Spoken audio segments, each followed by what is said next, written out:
Brandelli, fica aqui, eu agradeço. É isso que quer falar essa porta? Não, eu já vi que eu te passei, já está safo, é isso? Não, que a palavra que você perguntou. Essa O porta. que é saprófitas? Cadê? Fungo, absorvendo substâncias orgânicas provenientes de matéria orgânica de composição. Não, é isso aí? É isso aí. Gostou não? Isso. Gostou do Se fosse infante, sabia o que era. Aqui, ó, se eu corta zero. Não, mas não vai entrar. Não vai entrar. Mas vou deixar aqui. Não vai entrar. Então seria 80% mais 20, mas eu não podia falar dos 20. Obrigado.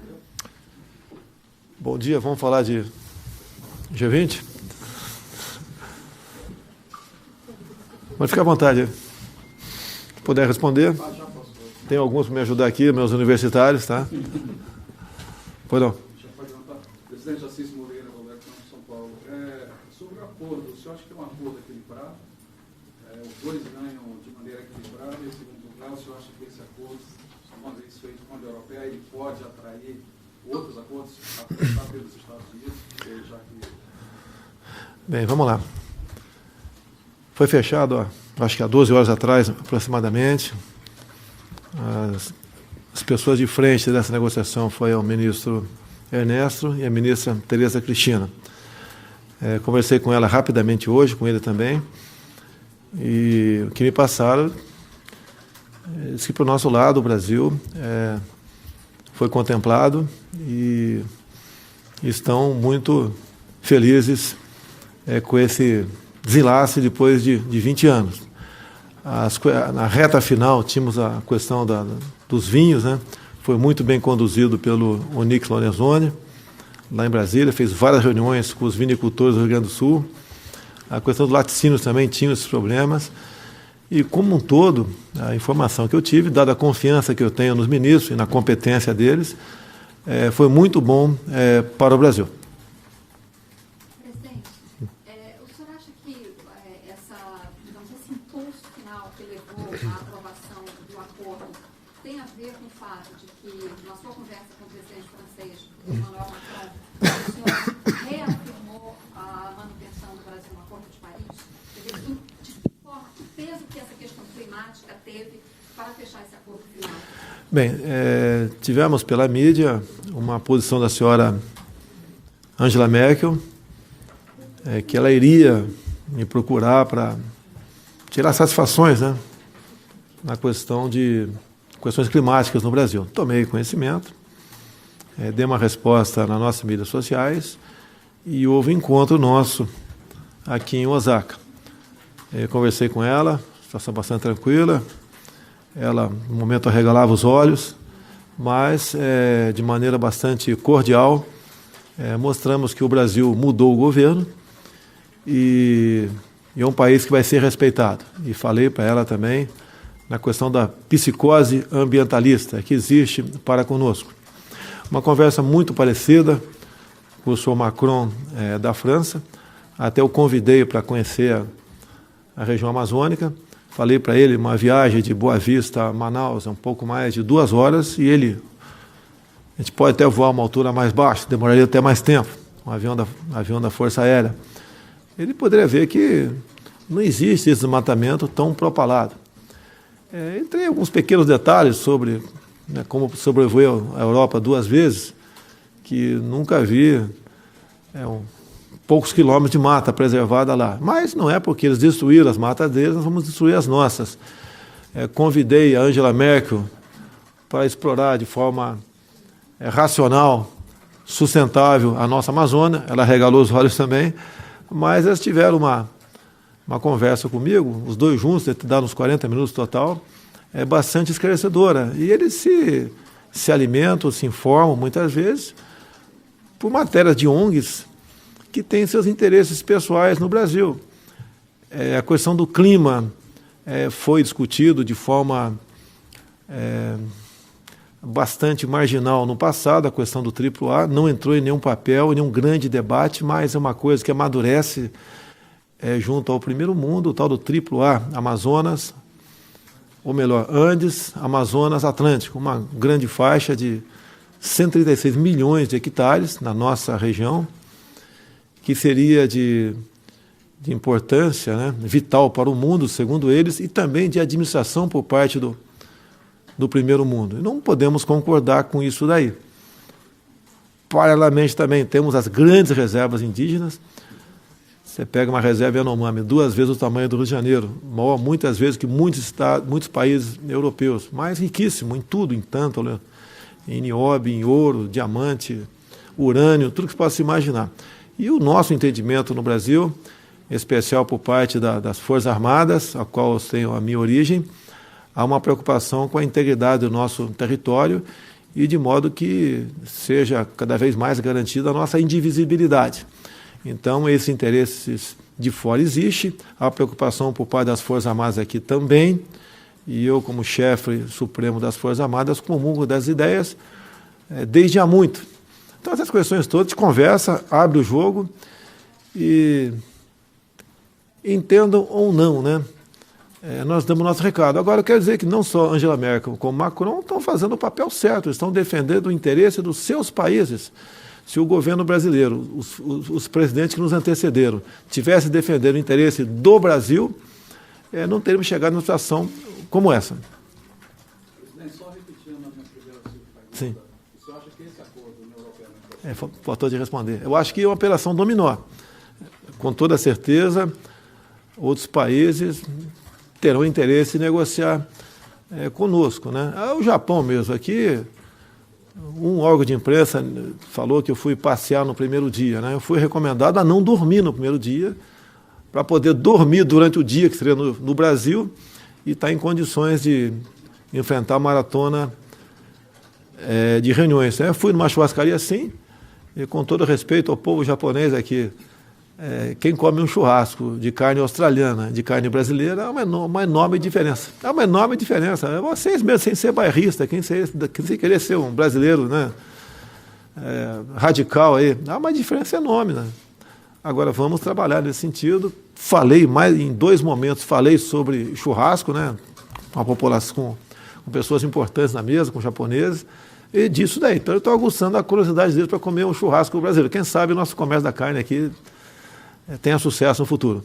Mas o senhor acha que tem possibilidade de acordo ou de lançamento de negociação Tem. com os Estados Unidos? O que eu vejo com o Trump, né? Tive uma conversa reservada com ele nos Estados Unidos há 2 meses ou 3. A conversa agora foi mais aberta um pouquinho.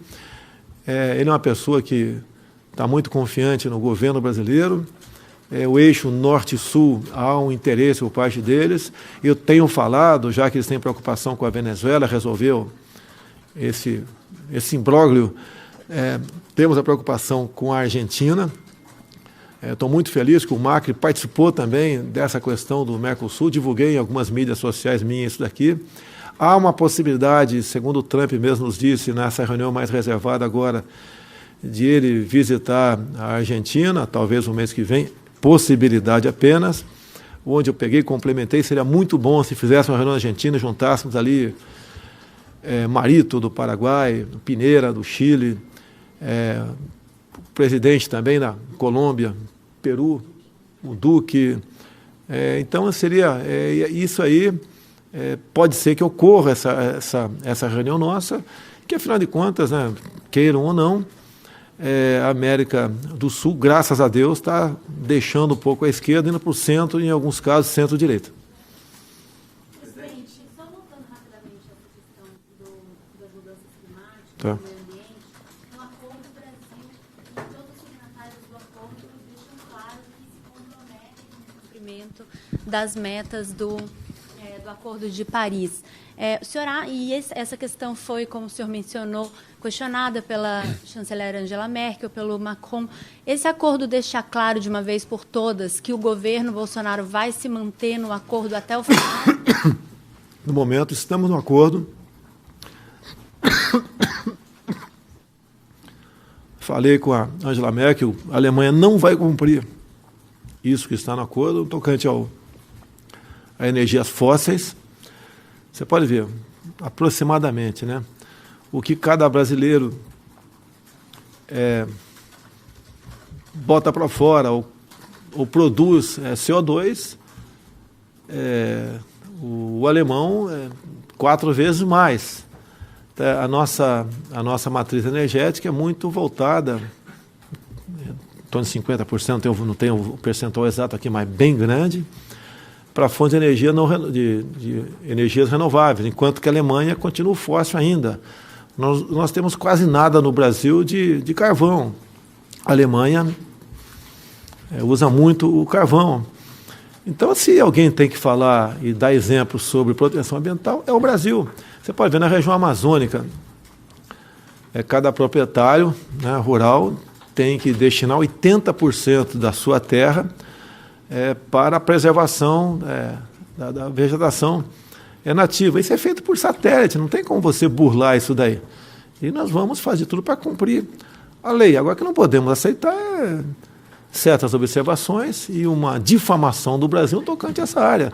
Se pegar, por exemplo, matéria nos últimos 5 anos sobre devastação, desmatamento da região amazônica, ela já está toda devastada. Presidente, bom dia.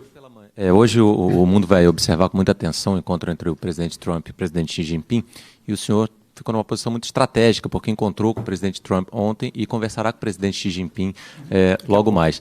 Quais são as expectativas do Brasil para esse encontro entre China e Estados Unidos e as suas também para o encontro com o presidente Xi Jinping, país que o senhor deve visitar em breve, né?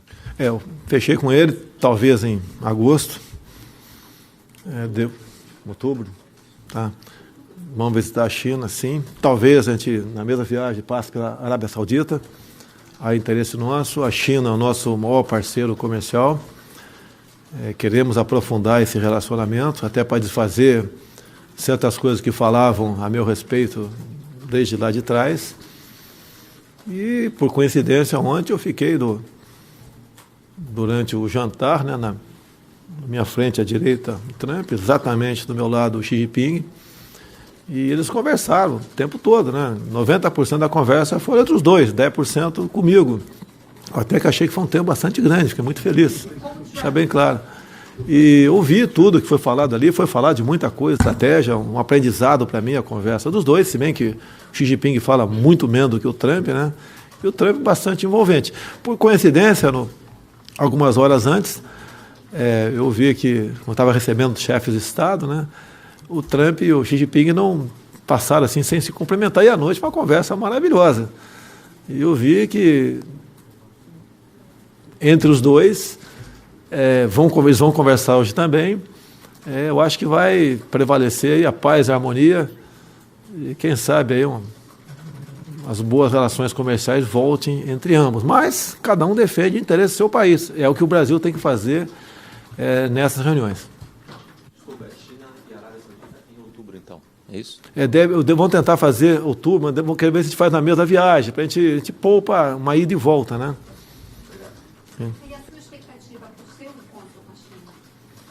Olha, a China vai continuar fazendo comércio conosco. Vamos desfazer qualquer, porventura, mal entendido, se bem que eles sabem filtrar as informações, sabem também da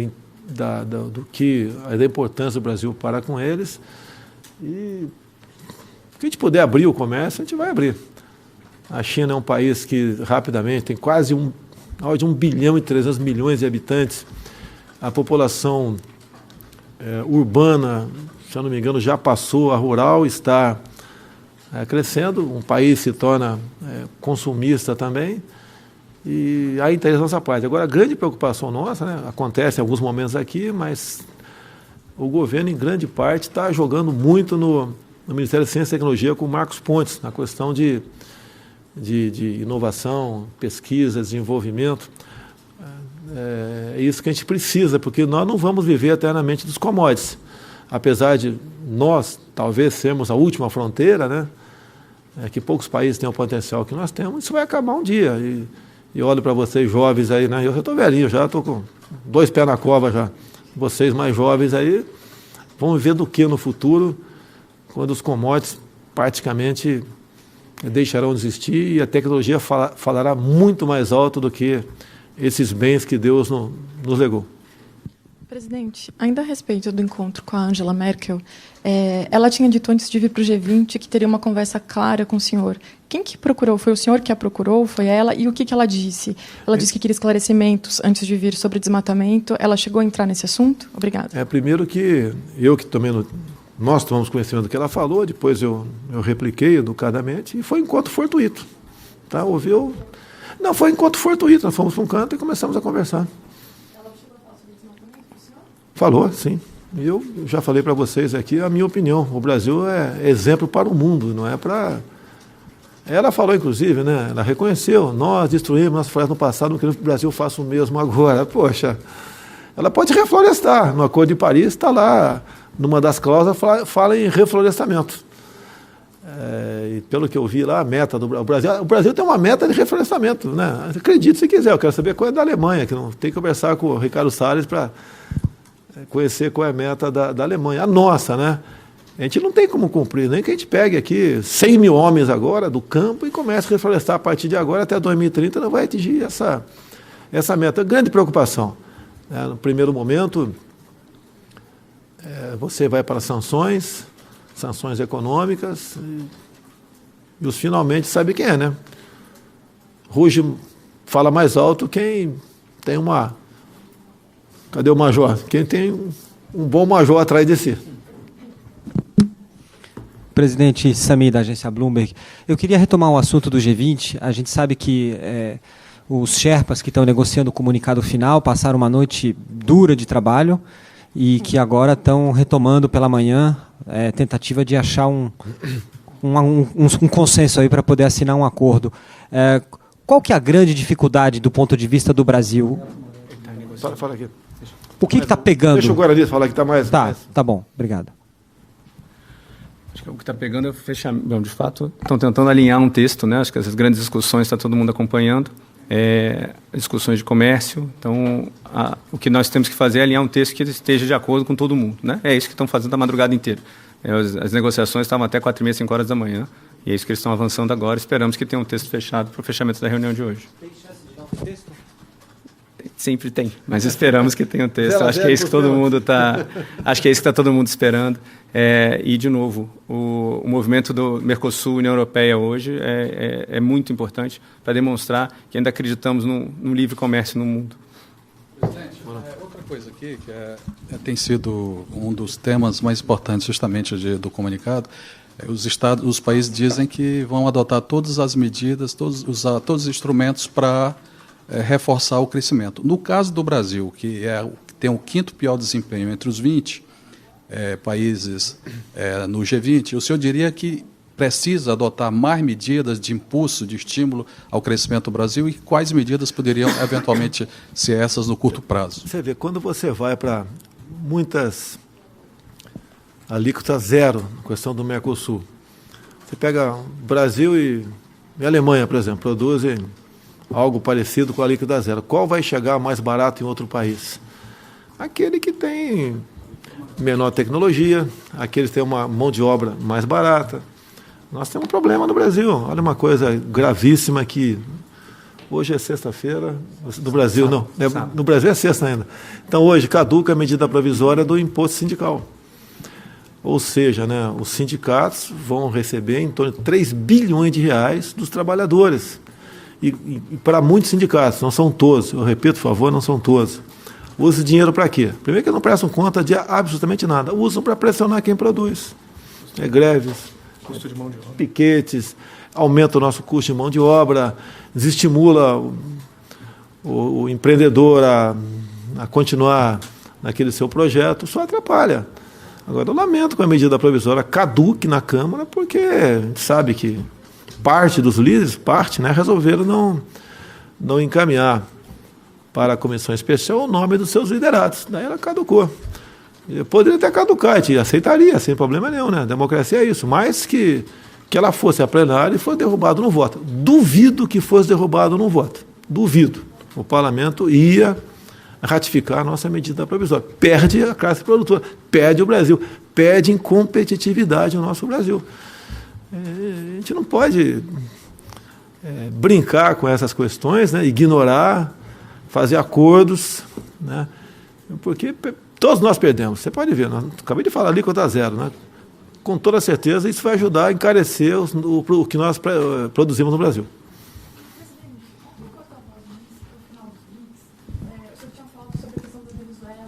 Tá. Não, foi bastante, foi en passant. Eu estava na presença aí do nosso presidente da Rússia, tá certo? E eu vi que não era o momento de você ser um pouco mais agressivo nessa questão.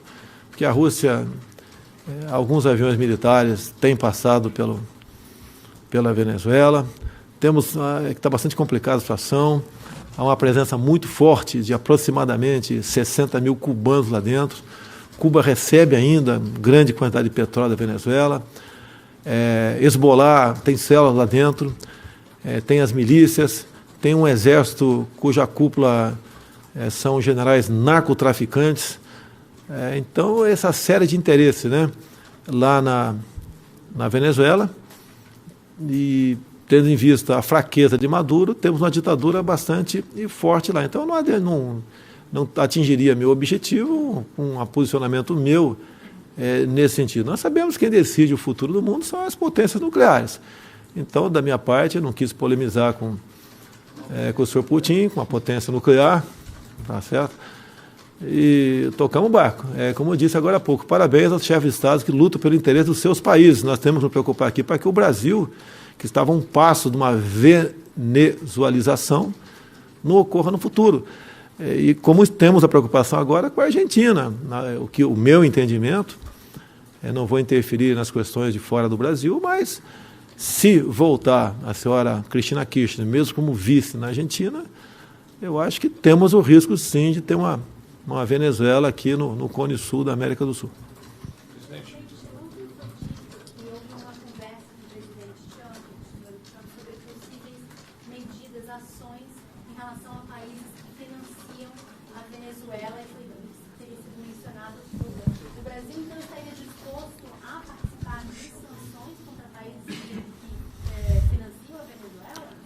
Olha, eu tenho a minha posição a respeito disso. Eu ouviria aí, numa questão como essa, não só o ministro das Relações Exteriores, bem como o senhor ministro da Defesa, e também ouviria o Conselho de Defesa para tomar uma decisão nesse sentido. Mas não adianta para você. Eu seria favorável a isso, mas a maioria que decide uma medida nesse sentido. Eu, particularmente, concordo com medidas dessa natureza, né, de embargos, contra países que estão alinhados com a Venezuela e que não têm qualquer compromisso com a democracia ou com a liberdade. Agora, a China e a Rússia Só para complementar, China e Rússia são aliadas, são chamadas de aliadas da Venezuela. Como que o Brasil trataria diferentemente? Aí outro nível, mas é lógico, tudo tem hierarquia, tá certo? Eu não vejo chineses dentro da Venezuela, não vejo russo, a não ser um punhado de militares lá dentro.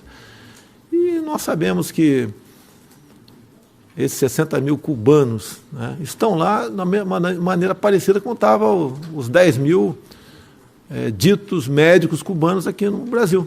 É uma coisa bastante semelhante. E eu nem mandei nenhum cubano embora, resolveram sair por livre e espontânea vontade. Assim como o Cesare Battisti, antes de eu assumir, saiu por livre e espontânea vontade.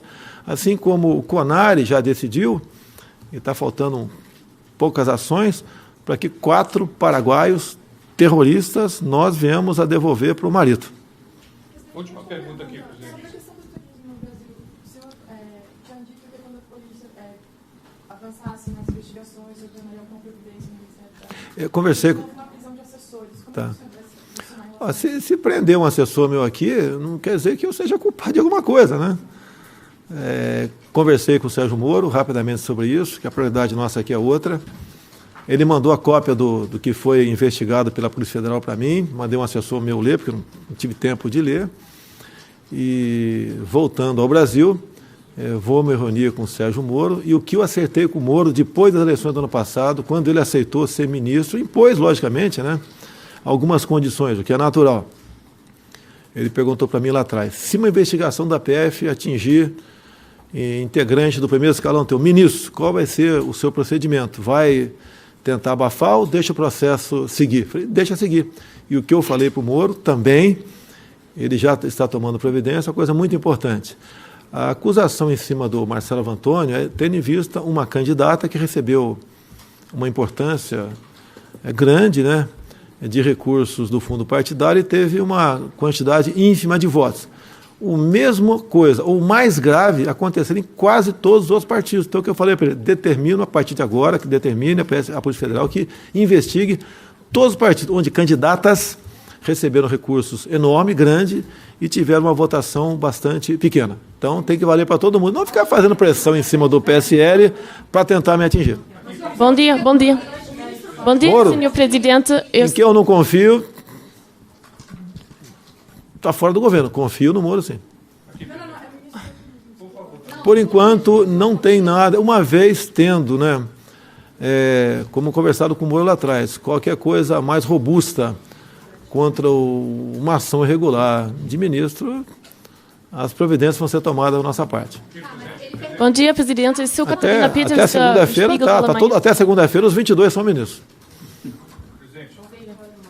Bom dia, eu sou Catarina Peters, do Spiegel da Alemanha. Please allow me to pose my question in English, and please allow me to go back to the free trade agreement. Ajuda aí. Is this also a signal towards President Trump that a large part of the world still believes in free trade? And a second question, do you think there is a certain arrogance of a few European countries like Germany in dealing with Brazil?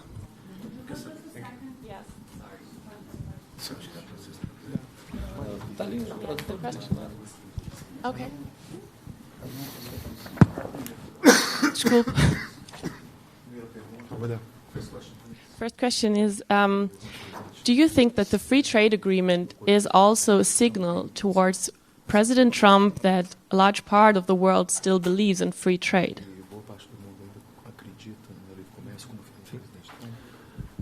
Olha, durante a minha pré-campanha e campanha, a imprensa duvidava que eu seria convertido ao livre mercado. Eu confesso que, em grande parte, eu tinha ideias aí estatizantes, confesso. Mas todos nós evoluímos. Não foi apenas o Paulo Guedes que me fez mudar de ideia, né? O meu filho também aqui, o Eduardo, também, nesse sentido.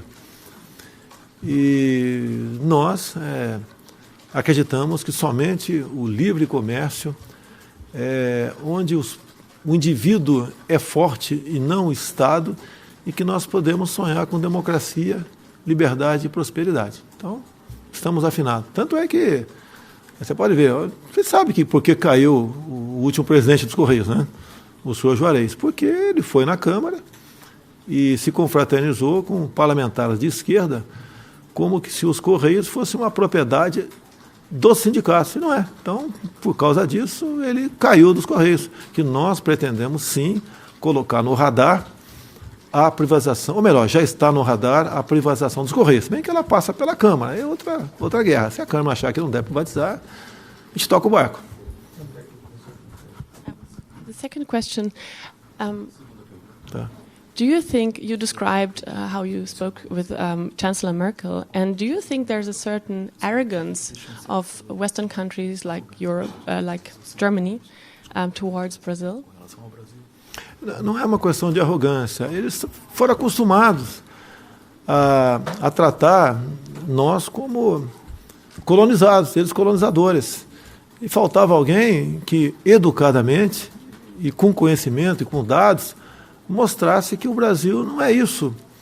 É que o Brasil é um país que merece e vai ter respeito, né? Vai ser respeitado enquanto eu for presidente. Agora, como disse também, esse chefe de Estado, Angela Merkel, entre tantos outros, estão fazendo o seu papel, estão defendendo interesses dos seus países. E o Brasil nunca fez isso. Era comum, quando acabava reuniões como essa, o presidente do Brasil voltava para lá, desde o Collor lá atrás, quando teve uma viagem fora do Brasil bastante importante, ele volta para lá, ele demarcou naquele tempo a reserva Yanomami.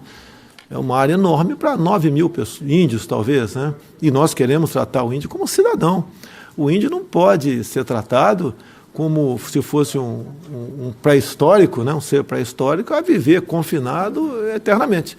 Nós não podemos ver o índio morrer por uma picada de cobra, sofrer com um toco de dente na boca, ter problema de saúde por falta de um médico, né? Viver trabalhando aí apenas com energia muscular para, por exemplo, fazer farinha. Ele quer eletricidade, ele quer o que nós queremos. E eu quero, né, que o índio seja cada vez mais integrado à sociedade e, junto conosco, né, usufrua dos bens que o homem, através da sua inteligência, produz para a sua espécie. Obrigado. Deixa eu fazer uma última pergunta, Thelma, rapidinho, um minutinho. Posso fazer rapidinho? Presidente, aproveitando que hoje tem uma sessão sobre empoderamento feminino aqui no evento, o senhor poderia comentar uma situação que aconteceu essa semana e gerou um certo desconforto na ONU, que o governo estaria tentando barrar alguns termos, como, por exemplo, gênero, conceitos sobre direitos reprodutivos. O que o senhor tem a falar sobre isso? Olha só, eu acredito em Deus. É um direito teu você ter a sua religião ou não ter. Tá? Acredito que uma família organizada, que pode ser feliz e não ser problema para o Estado. Mesmo os homossexuais nasceram de uma mulher. Por enquanto, não conseguiram fazer uma maneira para engravidar o homem, né? Ainda bem, que eu não pretendo engravidar nunca, tá certo? Então, nós temos que respeitar isso daí. Não tem um terceiro sexo no Brasil. Nós respeitamos quem tem esse comportamento. Aqui, por exemplo, deve ter homossexuais aqui, até do meu lado. Sem problema nenhum. Empoderamento feminino. Ninguém manda mais na minha casa que a minha esposa. Alguns acham que ela fala Libras porque é proibido de gritar comigo. Não é verdade. Ela, no gesto e nas palavras, muitas vezes, ela impõe a sua vontade em casa e não tem problema nenhum com mulher. Será a discussão sobre empoderamento feminino que vai estar aqui no G20? Está previsto? Está previsto sem problema nenhum. Poxa, eu sou apaixonado por vocês. E não viveria sem vocês. Tu acha que eu viveria com esses dois aqui? Nem com você, negão. Só sobre a participação, o senhor foi convidado, o senhor decidiu ir? Eu não sei, eu tenho aqui uma programação. Aqui, acredito, os chefes de Estado estão livres a participar de qualquer sala de reunião.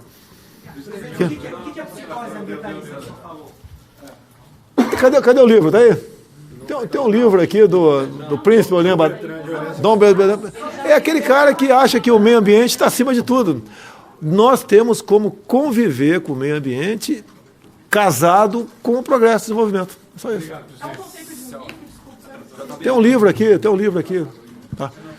Pessoal, tudo bem? Me dá licença aí. É a presença de vocês aí. Não, acho muito bom, desculpa aqui, parabéns a vocês pelo padrão das perguntas, tá certo? Vocês têm um papel importantíssimo para o futuro do Brasil. O senhor está mudando de ideia em relação à imprensa? Tá, lógico, eu evoluo, pô. Quem não evolui? Quem não evolui tá fadado ao fracasso aí. Tá. Não. Eu estou tendo informações. Pedi para o comandante da aeronáutica levantar os voos que ele fez, os voos internacionais. Logicamente, entra na vida pessoal dele agora, condomínio, se devia, não devia, sinais exteriores de riqueza, levantar tudo isso aí. E, obviamente, o que nós queremos das Forças Armadas é que não apenas o sargento, né, seja levantado aí toda essa rede, com toda certeza, existe pela quantidade de drogas na qual ele está no meio dela. Então, olha só, o meu avião, eu nem precisei da ordem, quando eu falei sobre isso já era norma, todos são revistados. Inclusive, o meu material é aberto antes de embarcar, porque alguém pode, no meio do caminho, botar algo dentro. Não é botar droga é grave, gravíssima, pode botar uma bomba ali de acionamento por descompressão. É outro avião. Esse outro avião, você carrega víveres para dentro dele, você carrega um montão de coisa, meios que são instalados para ter internet na minha viagem, uma quantidade enorme de bagagem que é embarcada, e aquele elemento ali traiu a confiança dos demais. Traiu a confiança, sim. Pena que não foi na Indonésia, eu queria que tivesse sido na Indonésia, ok? Ele ia ter o destino que o Archie teve no passado.